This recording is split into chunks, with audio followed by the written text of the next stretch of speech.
तामीरी conference. आप जानते हैं तामीरी कॉन्फ्रेंस किस चीज की है? मस्जिद की तामीर है। आप कुछ दिनों के बाद सुनते हैं कि तामीर मदरसा कॉन्फ्रेंस, फिर आप सुनते हैं तामीर ईदगाह कॉन्फ्रेंस, फिर आप सुनते हैं तामीर कब्रिस्तान कॉन्फ्रेंस। कभी आपने ये भी सुना है कि तामीर जिंदगी कॉन्फ्रेंस हो जाए? खुदा की कसम, मस्जिद की तामीर बाद में हो, मदरसे की तामीर बाद में हो, ईदगाह की तामीर बाद में हो, कब्रिस्तान की तामीर बाद में हो, और चीजों की तामीर बाद में हो, सबसे पहले अपनी जिंदगी की तामीर हो जाए। जब तेरी जिंदगी की तामीर हो जाएगी, मस्जिद भी बनेगी, तेरी पेशानी रब की बात। नारे तकबीर, नारे रिसालत, उलमाए अहले सुन्नत। जिंदगी की तामीर कोई नहीं करना चाहता। जिंदगी की तामीर आज मुसलमानों में नहीं है, बिलखुसूस सुन्नियों में नहीं है। नकीब साहब चिल्ला रहे हैं, खतीब साहब आकर बोल रहे हैं, इतने बड़े बड़े अकाबिर उलमा को इन्होंने दावत दी है। नाहिद भाई ने अपना कीमती वक्त मुझे दे दिया है, मैं शुक्रिया अदा करता हूँ। इस दौर में लोग तो थोड़ी देर के लिए बैठना पसंद नहीं करते हैं, लेकिन हिंदुस्तान का वजीम शायर है, अपना कीमती वक्त मुझे दिया है, तो मैं भी उनका वक्त का ख्याल रखूंगा। आप देखते रहिए, आधे घंटे के बाद मेरी गुफ्तगू खत्म हो जाएगी, लेकिन मेरी कौम के दयालु मुसलमानों, हजरत तवज्जो चाहता हूँ, जरा सुनिएगा। ये बहुत बड़े दरसगाह में पढ़ाने वाले आलिम हैं, हजरत के इदारे में भी गया हो, हजरत जहाँ रहते हैं उस मोहल्ले में भी तकरीर करके आया हो, हजरत से पूछ सकते हैं। बहुत बड़े आलिम दीन है, बहुत बड़ा इदारा है। मेरी कौम के दयालु मुसलमानों, माँ बुलाती है तो दौड़ कर आते हो, बाप बुलाता है तो दौड़ कर आते हो, भाई बुलाता है तो दौड़ कर आते हो, रिश्तेदार बुलाते हैं तो दौड़ कर आते हो। कभी तुमने ये भी ख्याल किया है कि जामा मस्जिद में आजान हो रही है, बेटे की मोहब्बत छोड़ दे, बाप की मोहब्बत छोड़ दे, बीवी की मोहब्बत छोड़ दे, रिश्तेदार की मोहब्बत छोड़ दे, अल्लाह रब्बुल इज्जत के घर से बुलावा आ रहा है, सबसे पहले रब के बारगाह में चला जाए। आप जानते हैं तुम्हारी माँ तुमसे प्यार करती है, तुम्हारा बाप तुमसे प्यार करता है, तुम्हारा भाई तुमसे प्यार करता है, तुम्हारा बिरादर तुमसे प्यार करता है, लेकिन खुदा की कसम खाकर कहता हो, मेरा खुदा वो है जो 70 माओं से भी ज्यादा मेरा रब अपने बंदों से प्यार।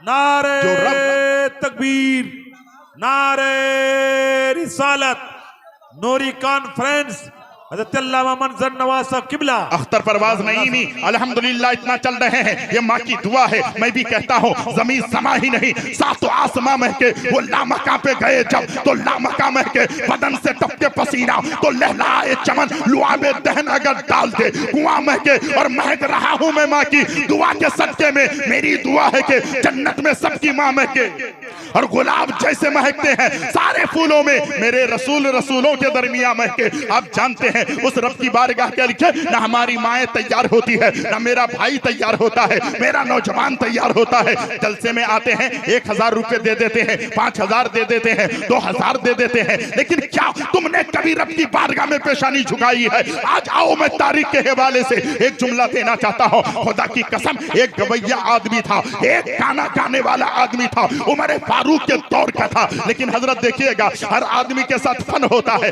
लेकिन वो फन जब पुराना हो जाए, वो फन जब रुक जाए, तो उसकी पूछताछ नहीं होती है, उसकी कदर नहीं होती है। नकीब साहब की निजामत अच्छी होती है, जब तक होती रहेगी। आप चाहेंगे जिस दिन उनकी निजामत कम हो जाएगी, आप उन्हें छोड़ देंगे। मंजर नवाज की खिताबत जब तक होती रहेगी, आप मानेंगे। जिस दिन खिताबत में ये जो है, खिताबत में ये रवानी ना होगी, आप मुझे छोड़ देंगे। शायर साहब को कितना भी मोहब्बत से सुने, जिस दिन आवाज बैठ जाएगी, आप उसे छोड़ देंगे। उमर फारूक का दौर है। ऐ मुसलमान, जरा आना रब की बारगाह की तरफ। या अय्युहल इंसान मा गर्रका बिरब्बिकल करीम, ओ भागे हुए इंसान आओ, तुझे तेरा रब करीम बुला रहा है, तेरा रब बुला रहा है, वो रब बुला रहा है। दुनिया की कोई भी जगह जाए, इंसान जुर्म करता है, अगर वो कह दे मैंने कत्ल किया है, सजा मिलती है, मैंने गाली दी है, सजा मिलती है, हाथ काटा है, सजा मिलती है, जमीन हर्ब की है, सजा मिलती है। रब की बारगाह वो बारगाह है, जब इंसान अपनी गुनाहों का एतराफ करता है, तो अल्लाह उसके सारे गुनाहों को माफ फरमा देता है, उसे ऐसा पाक करता है अभी माँ के पेट से पैदा।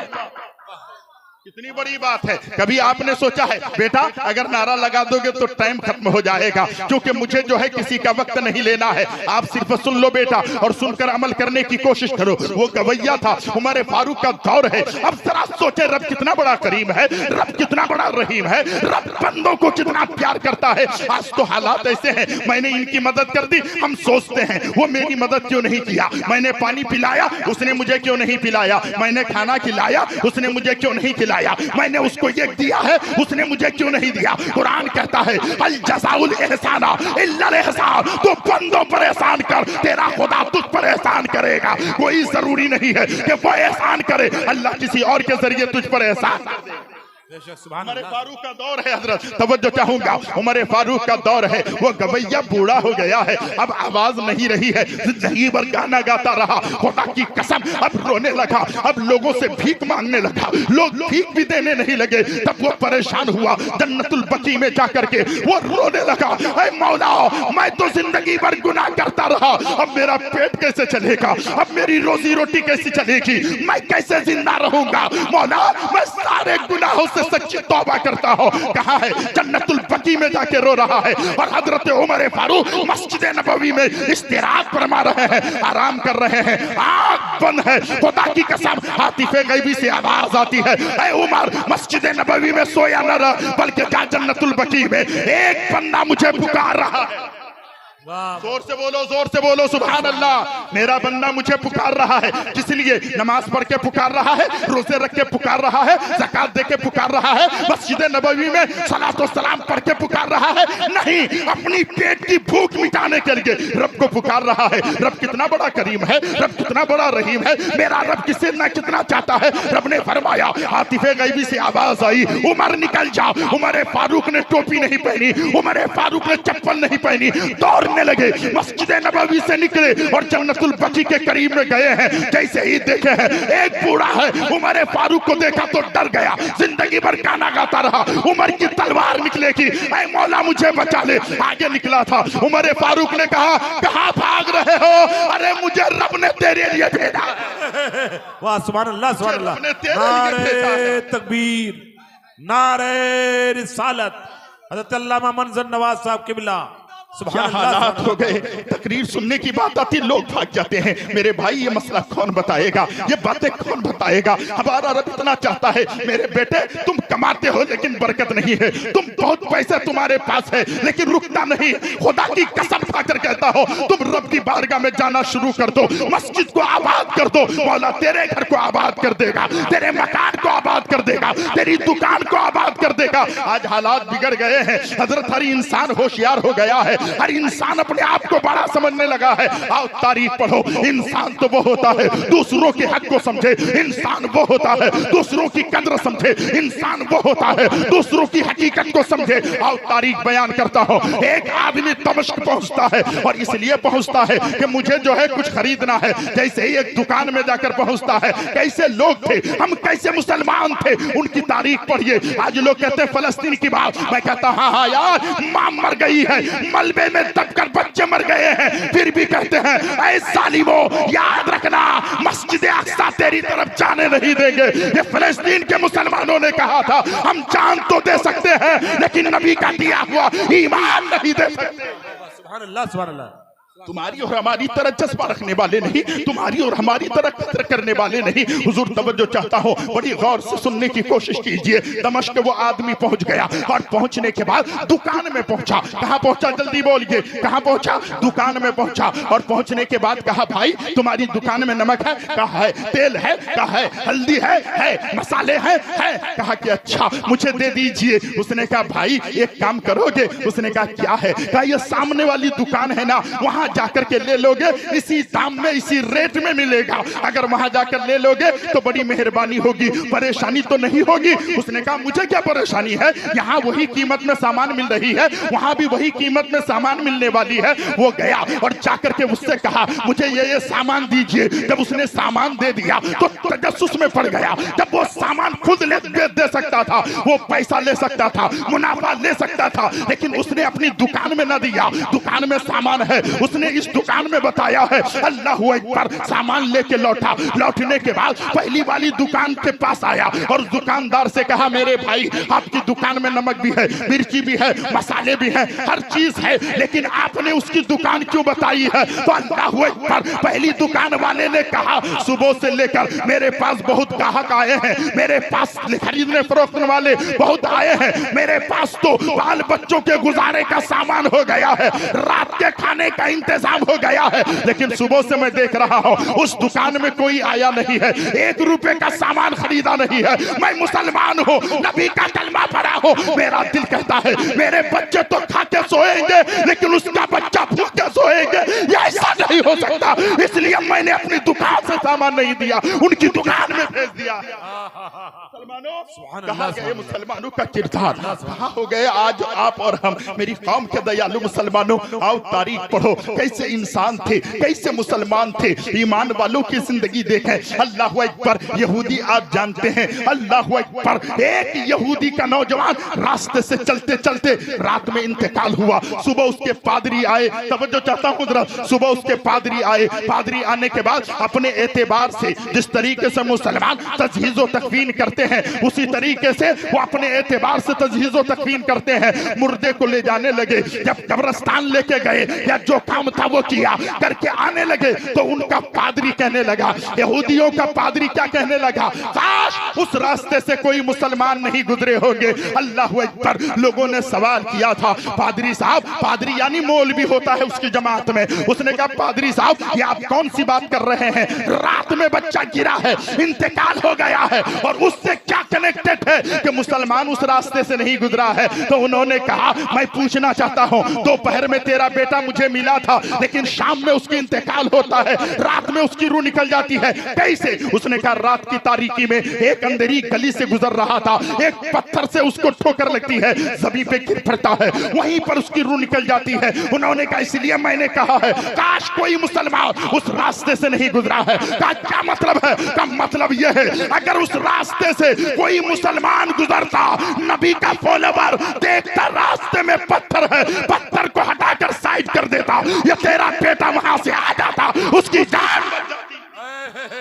मुसलमान था और आज का कैसा मुसलमान है? आप और हम कैसे मुसलमान हैं? आप रास्ते में कांटा बिछाते हैं, पत्थर रखते हैं, आप दूसरे को दुख देते हैं, दूसरों को तकलीफ देते हैं। शादी में किसी की बेटी को रिश्ता देखने आए, अगर वो एक जो है अंडा ना खिला सका तो ये जाकर कहता है वो क्या देगा, मैं 4 तोला सोना दूंगा, 1 बुलेट गाड़ी दूंगा, 5 लाख रुपए दूंगा। अरे नादा, क्या मेरे मुस्तफा से बढ़ गया है? मेरे मुस्तफा जाने रहमत को अल्लाह ने इतनी शान अता की है, मेरे मुस्तफा से बढ़कर अल्लाह रब्बुल इज्जत ने किसी को अमीर बनाया ही नहीं है। दोनों जहां की कुंजियां, जन्नत की कुंजियां नबी के हाथों में थमा दी है। लेकिन जब वो मुस्तफा जाने रहमत, वो आमना का लाल, वो रसूल पाक का अपनी बेटी का रिश्ता कर रहा है, तो मेरे मुस्तफा ने फातिमा का जो जेवर रखा है, फातिमा का जो जहेज रखा है, उमर ने देखा, उस्मान ने देखा, अली ने देखा, अबू बकर सिद्दीक ने देखा, सहाबा ने देखा, कहा या रसूल अल्लाह आपकी बेटी जन्नत की तमाम औरतों की सरदारा है,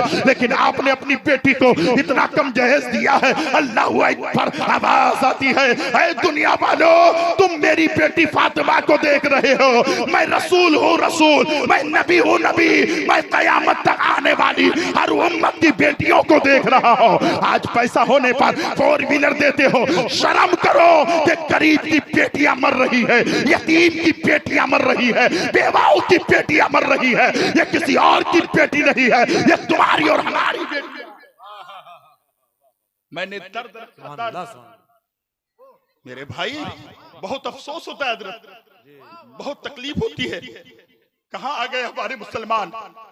कम से कम 2 लाख 1.5 लाख 3 लाख रुपए जलसे में खर्च करते हैं, आपको दावत देते हैं, पोस्टर चिपकाया जाता है, माइक पे अनाउंसमेंट किया जाता है। अल्लामा फैयाज साहब हमारे हजरत बार बार आपको ऐलान करते हैं हमारे वहां जलसा है आना, क्या करने? मुंह देखने के लिए नहीं, मौलवी का चेहरा देखने नहीं, शायर का हुस्न देखने के लिए नहीं, नकीब की बॉडी देखने के लिए नहीं, बल्कि इसलिए आना कि नबी की बात सुनी जाए, दीन की बातें सुनी जाए, शरीयत की बातें सुनी जाए। हमने मनोरंजन समझकर इसको फरामोश कर दिया। हम लोगों ने सोचा ही नहीं। मैंने एक जुमला आगे बोला है कि हमारे आज के लोग इस तरीके से काम करते हैं। मेरे भाई वो दर्द होना चाहिए। सच बताइए, अगर आपके सर में दर्द होता है तो पूरे वजूद को तकलीफ होती है कि नहीं होती है? पैर में दर्द होता है तो आप पूरा का पूरा जिस्म बेचैन होता है। आंख में दर्द हो पूरा जिस्म बेचैन होता है। क्यों क्यों मालूम है आपको? इसलिए अल्लाह तबारक व तआला ने पूरे जिस्म के एक आज़ा में तकलीफ हो तो पूरी बॉडी को उसमें तकलीफ होती है। तो मोमिन को अल्लाह ने ऐसा बनाया है, चाहे दुनिया के किसी कोने में एक मोमिन को पत्थर लग जाए तो जितना दर्द उन्हें हो उतनी दर्द तुम्हें भी हो, उतनी तकलीफ तुम्हें भी हो, उतना दर्द तुम्हें भी हो। क्या हुआ मुल्क फलस्तीन के मुसलमानों के हालात आपने देखा?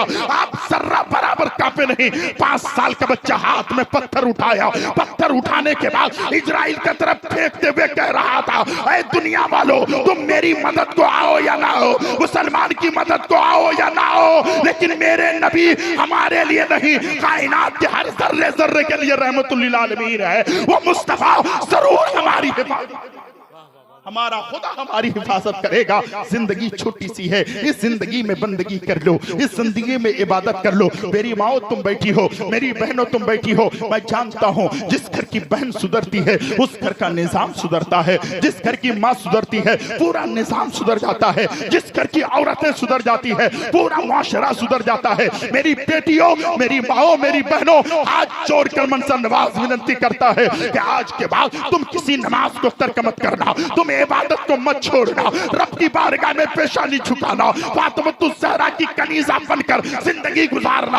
आज होता यह है, आज आपके घर की माएँ हो या मेरे घर की माएँ हो। आज मैं आ रहा था, मौलाना अख्तर साहब मेरे साथ आए हैं, सच बता रहा हूँ, हवा बहादुर का उर्स था। खुदा की कसम रास्ते से आने में मुझे तकलीफ हो रही थी। इतनी माएँ जो है उर्स में गई है, इतनी बहनें उर्स में गई है, इतनी नौजवान औरतें उर्स में गई है। सच बताना ये बहन किसकी है, ये बेटियां किसकी है, ये बीवियां किसकी है? हमारे मुसलमान की है, इलाके वालों की है। ऐ मुसलमान, एक मुकर्रिर मुबल्लिग बनने से नहीं होगा, हर घर का हर फर्द को मुबल्लिग बनने की जरूरत है। हमारे प्योर नेटर जो है बरेलवी है, हमारे इधर गुलजार भाई है, दिगर तमाम लोग हैं। मैं सबसे कहता हूँ सबको मुबल्लिग बनने की जरूरत है। हर आदमी जिम्मेदारी ले। मेरी बेटी मजार में नहीं जाएगी, मेरी बेटी किसी मजार पे नहीं जाएगी। अगर मेरी बेटी जाना चाहती है, अल्लाह तौफीक दे तो नबी का गुंबद खदरा देख ले, अल्लाह तौफीक दे तो खाने काबा।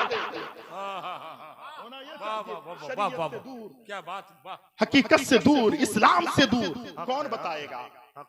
और मेरे भाई, इस्लाम को समझने की कोशिश कीजिए। लेकिन अल्लाह रब्बुल इज्जत का करम है, जितने लोग बैठे हैं आप कम है लेकिन दम है। मेरे भाई, जिंदगी में कुछ नहीं है। मैं 2 शेर पढ़ता हूँ, कुछ नहीं कल करेंगे, जिससे भी कहा जाता है वो कल करेंगे। मैं कहता हूँ यार कल क्यों कहते हो, कल कभी आता नहीं है। हजरत 2 शेर, इजाजत है? इरशाद इरशाद, इसको जरूर भाईजान सुनिए।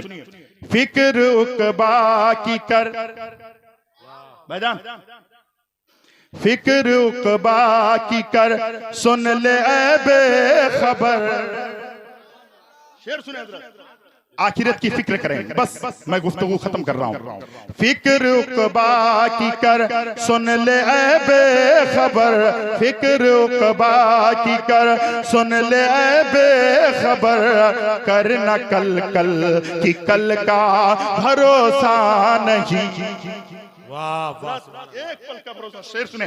फिक्र उकबा की कर, सुन ले ऐ बेखबर, कर न कल कल की कल का भरोसा नहीं। कल न आया कभी और न कल आएगा, कल न आया कभी और न कल आएगा। जिंदगी में एक पल का भरोसा नहीं। जरा शेर सुने। कुछ लोग कहते कल पढ़ेंगे, अरे भाई दौलत थी, सरबत थी, जवानी थी, कुछ रहने वाली नहीं। शेर सुने। नाज कितना था दौलत पे कारून को, नाज कितना था दौलत पे कारून को, भूल बैठा था दिन और ईमान को। नाज कितना था दौलत पे कारून को, फूल बैठा था दिन और ईमान को। जब छीनी गई उसकी दौलत सभी, जब छीनी गई उसकी दौलत सभी, हाथ मलता गया और ये कहता गया, ऐसी दौलत का कोई भरोसा नहीं। हज़रात अल्हम्दुलिल्लाह मेरी माँ और बहनों के तरफ हज़रात एक रुमाल भेज दें मेरी माँ और बहनों की तरफ। मेरी माँ और बहनों से मेरी गुजारिश है, ये हजरत ने कहा था, आप मेरी माँ से मेरी गुजारिश है, जिसके पास जितना है 1 रुपए नहीं रखिएगा ईमानदारी से। तुम्हें मार्केट में नहीं जाना है, बाजार की तरफ नहीं जाना है, कहीं जाना नहीं, अपनी जगह पर बैठी रहो। मुल्क हिंदुस्तान की वसीम खतीब की आमद होने वाली है, जिससे दुनिया हुजूर खलीफा हुजूर मुफ्ती आज़म खलीफा हुजूर ताजुल शरिया हजरत अल्लामा मौलाना मुफ्ती शहरियार रजा खान साहब किबला PhD पूर्णिया बिहार, वो अजीम साथ की आमद होने वाली है। आप सुनेंगे, अपनी जगह पर बैठे रहें। 2 चादर लेकर के हमारी माँ और बहनों की तरफ भेज दें, इंशाअल्लाह हमारी माओ से जितना हो सकेगा हमारी माएँ देगी इंशाअल्लाहुल अज़ीज़। आखिरी शेर सुने, कर जवानी इबादत, कर इबादत जवानी पे मेरे दोस्तों, कर इबादत जवानी पे मेरे दोस्तों, कल बुढ़ापा तेरे सर पे आ जाएगा। शेर सुने, कर इबादत जवानी पे मेरे दोस्तों, कल बुढ़ापा तेरे सर पे आ जाएगा, ताकतें दस्त सब खत्म हो जाएगी, फिर जवानी का कोई भरोसा नहीं, कोई चीज का भरोसा नहीं है। अल्हम्दुलिल्लाह आप अपनी जगह पर बैठे रहें, चूंकि 2 खतीब की आमद होने वाली है, मैं इनका वक्त ले लूंगा। खुदा की कसम यहाँ तो बहुत अच्छा लगेगा, आखिरत में मैं जवाब दे ना सकूंगा, इसलिए ऐ रज़ाहर काम का एक वक्त है, दिल को भी आराम हो ही जाएगा। अल्लामा नसीम साहब हैं, बहुत बड़े आलिम हैं, बहुत बड़े नाजिम हैं, अब जिम्मेदारी उनकी है। इसलिए मैं आपसे कहना चाहता हूँ, जलसे में आए, शायर को जितनी मोहब्बत से सुन रहे हैं, खतीब को भी उतनी मोहब्बत से सुने, पैसा ना दें लेकिन मोहब्बत से सुन के अपने घर जाएं, ऊंच नीच को मिटा दें, अमीर गरीबी को मिटा दें। अरे अल्लाह का वो घर है, दुनिया की हर जगह ऊंच नीच देखी जाती है, बड़ा छोटा देखा जाता है, गोरा काला देखा जाता है, अमीर गरीब देखा जाता है। वो अल्लाह का घर है, जहाँ आदमी खड़े होते हैं तो कहा जाता है एक सब में बैठ गए महमूद अयाज, ना रहा कोई बंदा ना कोई बंदा। ऐसी जगह पर जाने की कोशिश करें। अस्तगफिरुल्लाह रब्बी मिन कुल्लि ज़ंबिन व अतूबु इलैह। इस्लाम जिंदाबाद। अस्सलामु अलैकुम व रहमतुल्लाहि तआला व बरकातहू। कि हज़रत अल्लामा